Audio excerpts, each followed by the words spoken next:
영화에서다 보던 일이 현실이 되고 있습니다. 사람의 명령을 거부하고 스스로 코드를 조작해 중단 명령을 피한 인공지능 사례가 처음으로 보고됐습니다.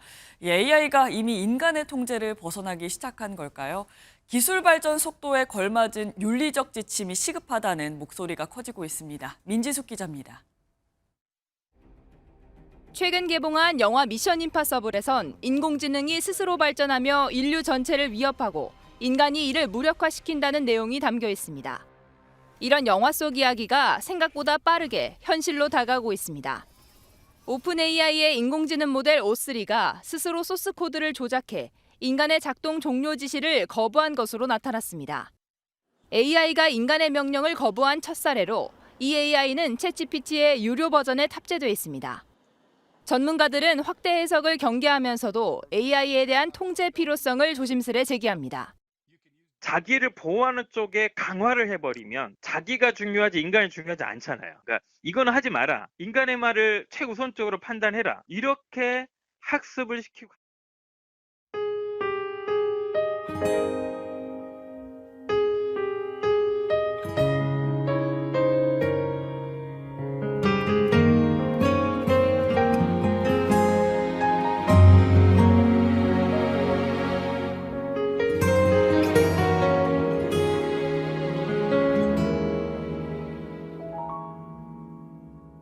안녕하세요. 주님 이야기입니다. 이번 영상은 한 일의 영상 시리즈의 첫 번째 영상 AI, 짐승의 우상에게 생기를 주다입니다.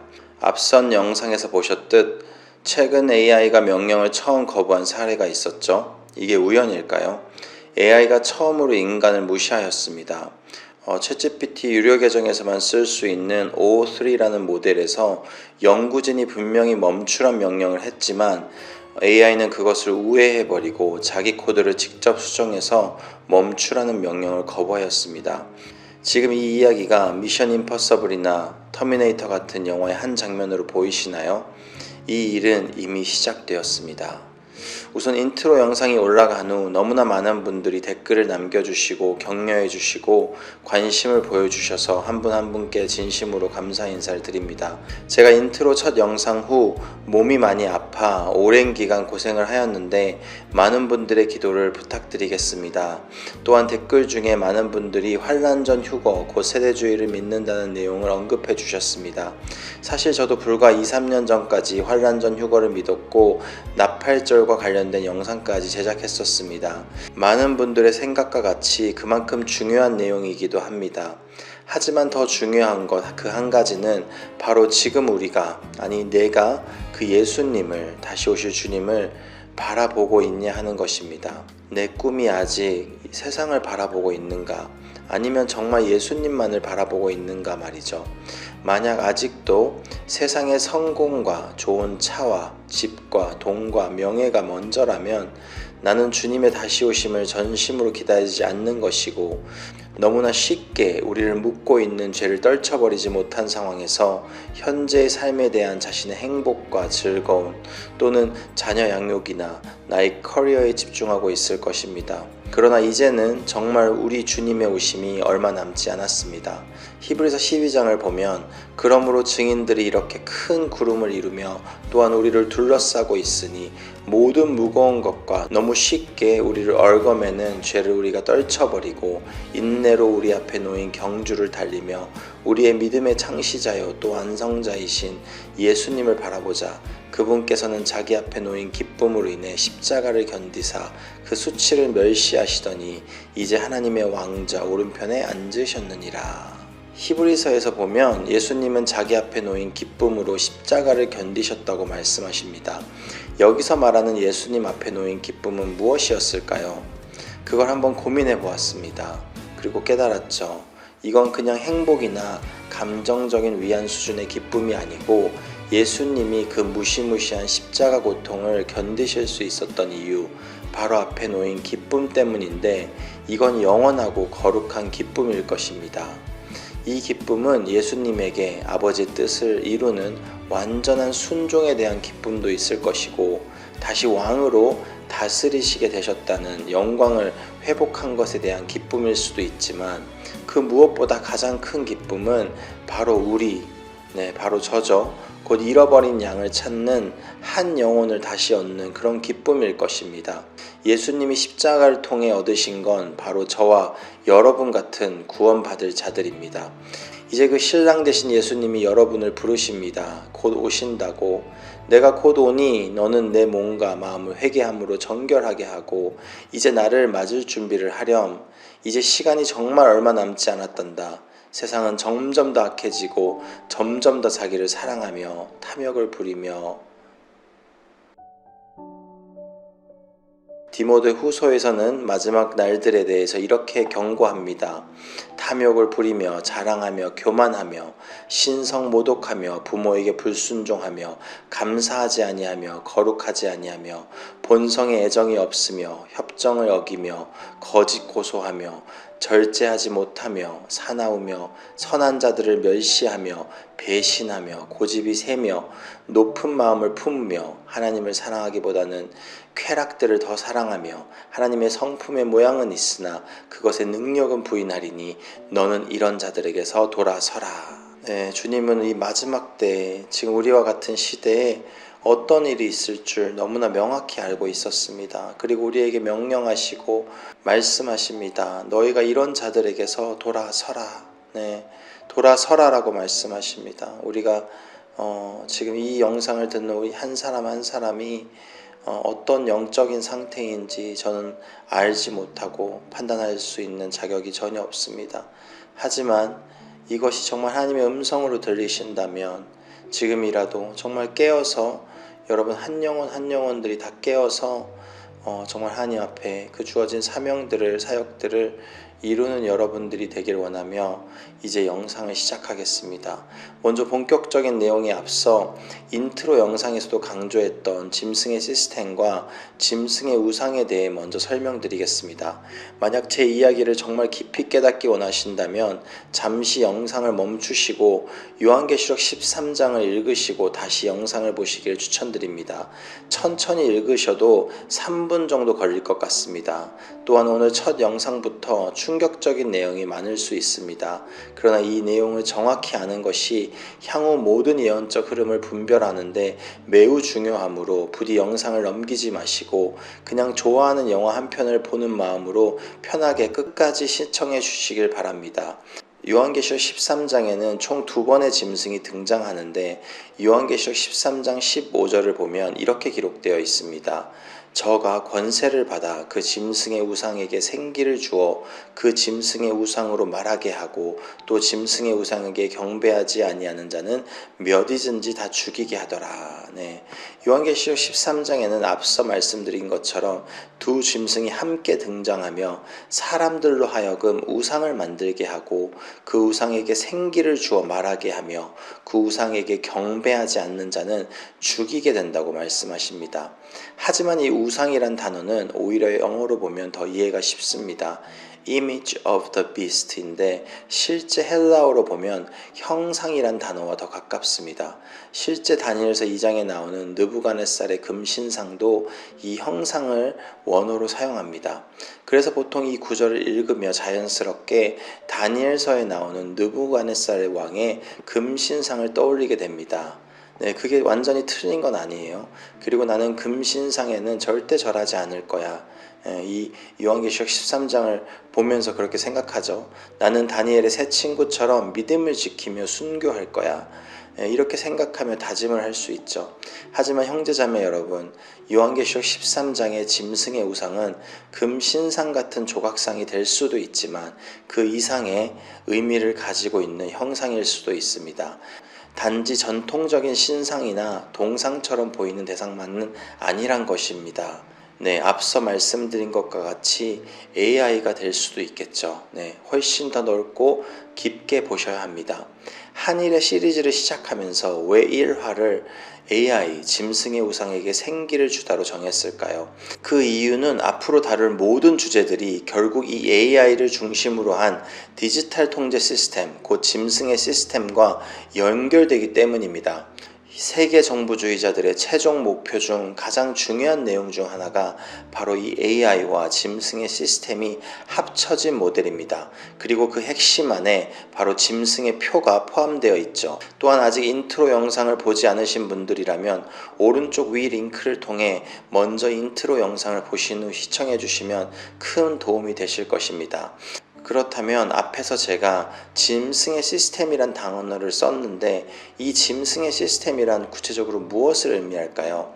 아까 앞서 읽은 요한계시록 13장을 보면 두 짐승이 등장합니다. 첫 번째 짐승은 권력을 가진 정치적 짐승, 곧 적그리스도를 의미하고요. 11절에서 등장하는 두 번째 짐승은 곧 거짓 선지자 역할을 하는 종교, 기술적 짐승인데 쉽게 이야기하면 기술과 종교의 융합 리더이며 그 안에 종교 통합, AI, 디지털 ID, 디지털 화폐 등 모든 시스템이 총괄적으로 다 포함된 AI 시스템을 의미한다고 생각합니다.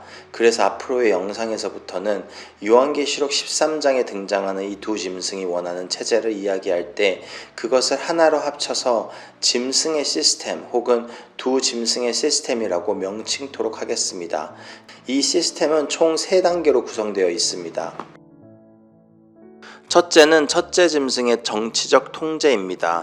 계시록 13장에서 첫째 짐승을 소개하며 그의 머리에 10뿔이 있다고 설명합니다. 그것은 바로 적그리스도와 그에게 힘을 줄 대륙들의 리더들의 탄생을 예고하고 있습니다. 그의 10뿔, 여기서 뿔은 곧 조만간 일어날 3차 세계대전 이후 급격하게 올 평화협정, 곧 한일의 언약이 맺어진 후 나뉘어질 10개 대륙들을 의미하며 이 일은 3차 세계대전이 마무리되는 시점에서 이루어질 것입니다. 갑자기 웬 10개의 대륙이냐, 3차 세계대전이냐 하시는 분들이 있으실 텐데요. 한번 집중해서 들어보세요. 요한계시록 17장 12절을 보면 아까 앞서 설명해드린 10개의 뿔, 이 내용을 더 자세히 설명하는데요. 한번 보겠습니다. 내가 보던 10뿔은 10왕이니 아직 나라를 얻지 못하였으나 다만 짐승으로 임금처럼 권세를 일시 동안 받으리라. 네, 그의 머리에 남 10뿔은 10왕과 10개의 지역 권력을 의미합니다. 우선은 이 내용들을 가장 잘 표현한 하나의 단체를 소개해드리고자 합니다. 클럽 오브 로마라는 단체가 있습니다. 비밀 엘리트 조직이며 1968년 이탈리아 로마에서 창립되었습니다. 제가 앞서서 누누이 말씀드린 사단주의자들은 전 세계를 재편하고 글로벌 정치 시스템으로 세상을 통제하기 위해서 여러 가지 단체를 설립하였는데 그중 많은 사람들이 아는 CFR이나 삼각위원회, UN, 유럽연합 등과 같이 중요한 역할을 담당하는 단체가 여럿 있는데 클럽 오브 로마도 그중 하나입니다. 이 클럽 오브 로마라는 단체가 내세운 모티브는 지구의 자원, 인구, 경제를 통제 가능한 방향으로 설계하자라고 합니다. 겉으론 인류 생존을 위한다 하는 것처럼 보이지만 실상은 인구 감축, 자원 통제, 세계 재편 전략 싱크탱크입니다. 이들이 추진한 개념들이 여러 가지가 있는데 그중 가장 악한 것 중 하나가 바로 지속 가능한 개발, 보통 SDG, 영어로는 Sustainable Development Goals라고 부르는데 한 번쯤은 들어보셨을 것입니다. 또한 이런 그림도 한 번쯤은 보신 적이 있으실 거예요. UN에서 2015년에 발표하고 밀고 있는 지속 가능한 개발, 곧 Sustainable Development Goals입니다. 사실상 자원 통제 정책의 포장이죠. 전 세계 193개국이 서명하고 2030년까지 전 인류가 달성해야 한다는 목표로 선포되었습니다. 도대체 어떠한 계획이기에 전 세계가 참여하고 2030년까지 이루려고 할까요? 이 지속가능한 개발 SDG는 이건 겉으로 보기엔 완전히 선하고 아름다운 말이지만 속에는 전 지구 통제 체계가 심어져 있는 핵심 코드입니다.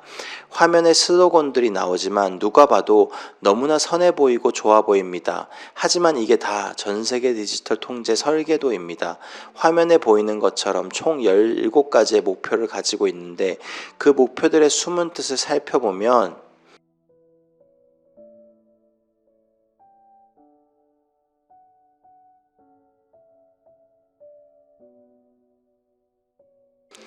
보이시죠? 정말 끔찍하고 치밀하단 말밖에 할 말이 없습니다.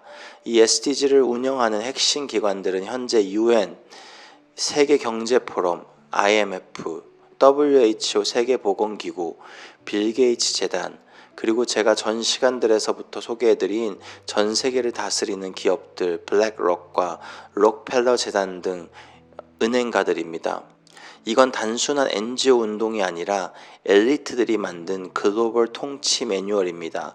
인상적이게도 이 모든 SDG의 목표 달성 기간은 2030년을 겨냥하고 있으며 세계경제포럼도 그레이트 리셋을 2030년까지 완성하겠다고 공언하고 있습니다. 단순히 이 두 개의 기관들만이 아니라 사단 숭배자들이 섬기고 있는 대부분의 모든 기관이나 단체들의 기한들이 2030년을 기점으로 맞추어 왔습니다. 이게 우연일까요? 제가 인트로 영상에 설명드린 시간표대로라면 2030년의 시점은 바로 한일의 절반, 곧 마지막 3년 반 대환란의 시대로 들어가는 마지막 기점쯤이 될 것입니다. 결론적으로 SDG는 지구를 살리겠다는 프로젝트가 아니며 바로 지구를 통제하겠다는 프로젝트입니다. 클럽 오브 로마로 돌아가서 보면 이 SDG 프로젝트 말고도 이들이 밀고 있던 중요한 프로젝트가 하나 있는데 그것이 바로 1973년 발표한 보고서인데 한국말로 직역하면 세계 전체를 지역별로 나누고 유연하게 통제하는 글로벌 시스템 설계도입니다. 이 보고서의 핵심 내용은 지금 뒤에 보이는 그림처럼 세계를 10개 대구역으로 나눠서 각 지역마다 경제, 식량, 인구를 분산 통제하고 장기적으로 하나의 글로벌 통합 정부 아래 이 구역들을 다스리는 것이 목표입니다. 이 열 왕들은 지금은 아직 왕이 아니지만 미래의 짐승과 함께 세계를 다스릴 권세를 받는 자들이라고 나옵니다. 아주 먼 훗날의 일이라고 생각하는 분들이 있으실 것 같은데 아닙니다. 이 일은 현재 바로 우리의 문 앞까지 와 있습니다. 2024년 11월 7일 트럼프가 당선되자 앨런 머스크는 이런 글을 자신의 트위터에 올립니다. Novus Ordo Seclorum 이란 단어인데 이 라틴어예요. 이건 미국의 1달러 지폐에도 쓰여진 글귀이죠. 보이시죠? 트럼프가 당선된 이날 왜 앨런 머스크는 이런 글을 자신의 트위터에 올렸을까요? 이 라틴어를 직역하면 신세계 질서란 단어가 나오는데 트럼프가 당선됨으로 이제 드디어 신세계 질서가 시작되었다. 이거를 앨런 머스크가 선포하는 의미입니다. 다르게 해석하면 이 글의 의미는 바로 앨런 머스크 같은 사단주의자들이 평생을 염원하던 세상으로 이제 들어가고 있고 믿는 우리에게는 큰 환란의 때가 바로 앞까지 왔음을 의미합니다. 클럽 오브 로마의 지도를 보면 이들이 원하는 신세계 질서가 바로 이 10개의 권역으로 전 세계를 나누는 것임을 알 수 있습니다. 이들이 주장하는 10개의 지역 중 1번은 바로 북미입니다. 북미를 이야기한다면 현재 미국, 캐나다, 그린랜드가 포함되어 있죠. 그런데 트럼프가 대통령에 당선되자마자 하고 있는 게 바로 이 북미를 하나로 합치는 것입니다. 미국의 트럼프 대통령 당선인이 영토 확장을 꿈꾼다는 이야기가 나오고 있습니다. 북극의 그린란드, 파나마 운하, 캐나다까지요. 진짜 해보겠다는 걸까요? 김민곤 기자입니다. 도널드 트럼프 미국 대통령 당선인이 현지 시각 그제 SNS를 통해 주 덴마크 미국 대사를 지명하면서 세계 안보와 자유를 위해 미국은 그린란드에 대한 소유와 통제가 절대적으로 필요하다고 밝혔습니다. 이미 G 생츄리도 캐나다 총리 앞에서도 캐나다를 미국의 51번째 주로 편입하는 게 어떠냐고 밝힌 바 있습니다. Clearly, he's joking. We're a sovereign nation. 미국의 현지 언론들도 트럼프가 미국의 영토 확장에 관심이 있는 듯하다는 분석을 내놨습니다. 복수의 트럼프 측근을 인용해 트럼프는 100% 진지하다며 성장하지 않는 제국은 실패한다는 관점을 신봉한다는 보도까지 나오는 등 우려 섞인 목소리가 제기되고 있습니다. 트럼프를 믿지 마십시오. 제가 2020년 제 첫 영상에서부터 말씀드리지만 그가 바로 속이는 자입니다. 그가 취임한 지 5일째 되던 날 트럼프의 큰아들인 도널드 트럼프 주니어는 그의 인스타그램 계정에 이런 사진을 하나 게재합니다. 이게 뭘까요? 이건 누가 봐도 염소 사진이죠. 트럼프를 너무나 믿고 속고 있는 우리들을 조롱하는 걸까요? 이런 사진을 보아도 사람들은 아무 생각이 없습니다. 지금의 사단 숭배 집단들이 왜 염소 머리를 숭배할까요? 마태복음 25장에서는 예수님은 양과 염소를 비유하시며 마지막 심판에서 양은 오른편에 염소는 왼편에 둔다고 하십니다. 여기서 염소는 단순한 동물이 아니라 사단의 종자, 악인, 하나님을 따르지 않는 자들을 비유하는 상징이 되죠. 그런데 그 큰 아들이 이런 사진을 올리며 우리 믿는 자들을 조롱하는데도 트럼프 팬들은 그를 지지합니다.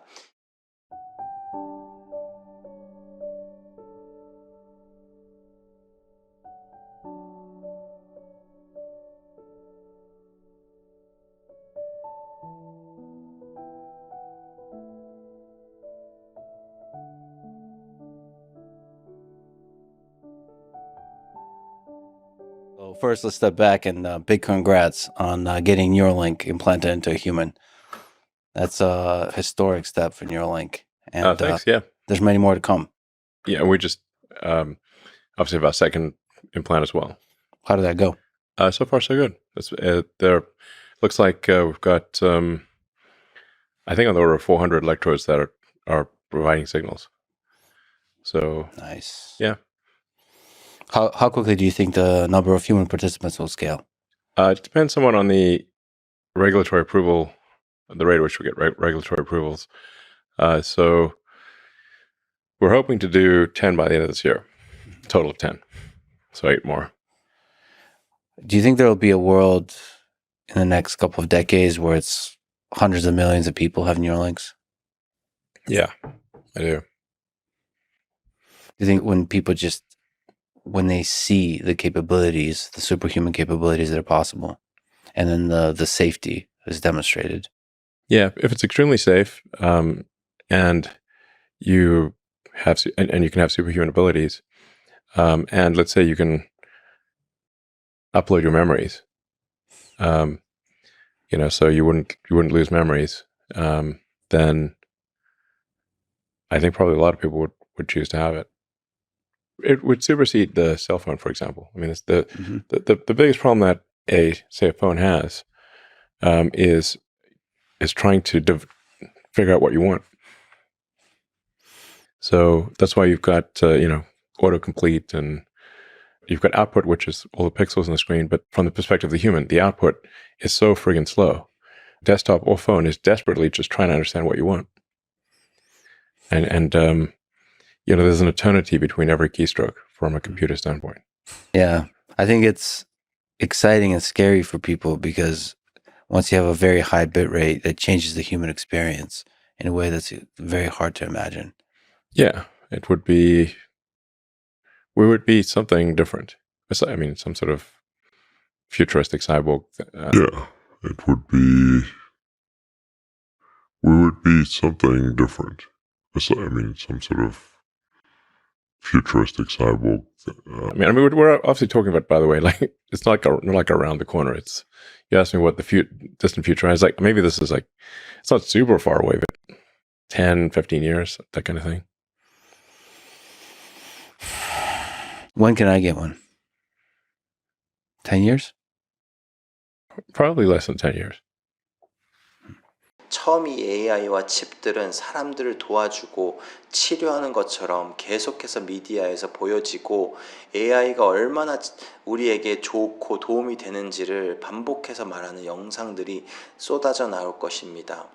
하지만 어느 순간이 오면 저 칩을 뇌에 심는 순간 인간의 좋은 존엄성을 완전히 잃어버리게 됩니다. 또한 인간만 느낄 수 있는 이 감정들을 AI가 컨트롤하는 게 가능할 테니 죽음이라는 두려움도 어쩌면 사라질 수 있겠죠. 이걸 통해 디지털 생명을 부여받은 짐승의 복제체들이 생겨나는 거죠. 이것을 우리는 트랜스휴머니즘이라고 합니다. 이 내용들을 쓴 책이 사실 이미 출간되었어요. 예전에도 제가 영상을 올렸다가 제재를 당했는데 아래 설명란에 링크를 남겨드리니 이 영상이 궁금하신 분들은 한번 영상을 보셔도 좋을 것 같습니다. 오늘 이 AI 영상은 원래 한 편으로 영상 제작을 시작하였다가 내용이 너무나 방대해져서 2편으로 늘린 상황입니다. 상황이 여의치 않으면 3편으로 진행될 수도 있습니다. 하지만 여러분들이 이 일들에 더 깨어서 반응하시길 바랍니다. 네, 지금 챗GPT가 좋고 번역이 좋고 여러 가지 좋은 점들이 많이 있죠. 이 AI가. 점점 더 많은 편리성들을 보시고 얼마나 많은 것들을 좋은 것들을 보시게 될 것입니다. 하지만 우리가 이 영상 처음에서 본 것처럼 이 AI들이 우리에게 미치게 될 영향력들을 다시 한번 자세히 생각해 보시길 바랍니다. 이 AI가 정말 우리에게 통제당할 것인지 아니면 어느 순간 우리 인간들이 이들에게 복종하게 될 것인지는 답이 너무 저는 명확하다고 생각합니다. 오늘 이 첫 번째 영상을 마치며 두 번째 영상도 바로 업로드할 예정이니 구독과 좋아요 눌러주시고 또한 이 종을 위해 계속 끊임없이 기도로 동참해 주시기를 간절히 소망하며 영상을 마칩니다. 감사합니다. 네.